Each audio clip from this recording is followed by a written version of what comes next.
So இதில் என்ன பார்க்க போகிறோம் அப்படின்னா இந்திய இராணுவத்தின் புதிய படைப்பிரிவு. ஸோ இவங்க நம்ம இந்தியன் மிலிட்ரி இருக்கு இல்லையா, இவங்க 3 புதிய படைப்பிரிவுகள் அப்படிங்கிறத உருவாக்கியிருக்காங்க. எதை முன்னிட்டு அப்படின்னா நம்ம பார்த்துருப்போம் ஜூலை 26, 1999 வந்து கார்கில் போர் நடந்திருக்கும் இந்தியாவுக்கும் பாகிஸ்தானுக்கும். ஸோ அதில் வெற்றி பெற்ற தினம் கார்கில் விஜய் திவாஸ் அப்படின்னு சொல்லி நம்ம செலிப்ரேட் பண்ணிட்டு இருக்கோம். ஸோ இந்த வருஷம் பார்த்தீங்க அப்படின்னா 26வது கார்கில் போர் வெற்றி தினம். ஓகேவா? ஸோ அதில் வந்து ஆப்ரேஷன் விஜய் அப்படிங்கிறத வந்து பண்ணியிருப்பாங்க. அதை பண்ணி தான் நம்ம வெற்றி பெற்றிருப்போம்.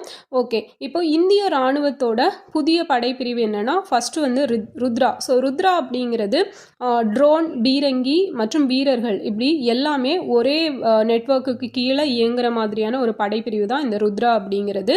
ஸோ பைரவா அப்படின்னா சிறப்பு படைப்பிரிவு, அதாவது எல்லையில் எதிரிகள் மீது அதிர்ச்சி தாக்குதல் நடத்துறதுக்கு தேவைப்படுற ஒரு சிறப்பு படைப்பிரிவு. அவங்க வந்து பைரவா அப்படிங்கிற படைப்பிரிவு உருவாக்கியிருக்காங்க. இன்னொன்று பார்த்தீங்க அப்படின்னா பீரங்கி படைப்பிரிவு. ஸோ இதோட பெயர் வந்து சக்தி பான் அப்படிங்கிறது. இந்த 3 தான் உருவாக்கியிருக்காங்க.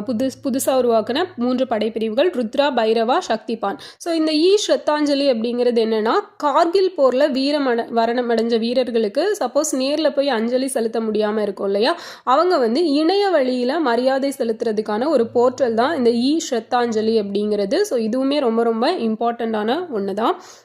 ஸோ இந்த 3 படைப்பிரிவுகள் அப்புறம் இந்த ஸ்ரத்தாஞ்சலி நல்லா பார்த்துக்கோங்க. ஸோ உங்களுக்கான கொஸ்டின் பார்த்தீங்க அப்படின்னா ஹைதராபாத் வந்து இந்தியா கூட மர்ச் ஆகாமல் இருந்திருப்பாங்க கடைசி வரைக்கும். சர்தார் வல்லபாய் பட்டேல், நேரு எல்லாம் எவ்வளோ போய் பேசியும் ஹைதராபாத் நிஜாம் வந்து சேர மாட்டேன் அப்படின்னு சொல்லியிருப்பாரு. ஸோ அதுக்காக ஒரு ஆப்ரேஷன் அப்படிங்கிறத நம்ம இந்தியன் கவர்மெண்ட்லேருந்து முன்னெடுத்திருப்பாங்க. அந்த ஆப்ரேஷனோட பேர் என்ன, அது எந்த வருஷம் நடத்தப்பட்டுச்சு அப்படிங்கிறத கமெண்டில் மறக்காமல் சொல்லுங்கள். தேங்க்யூ.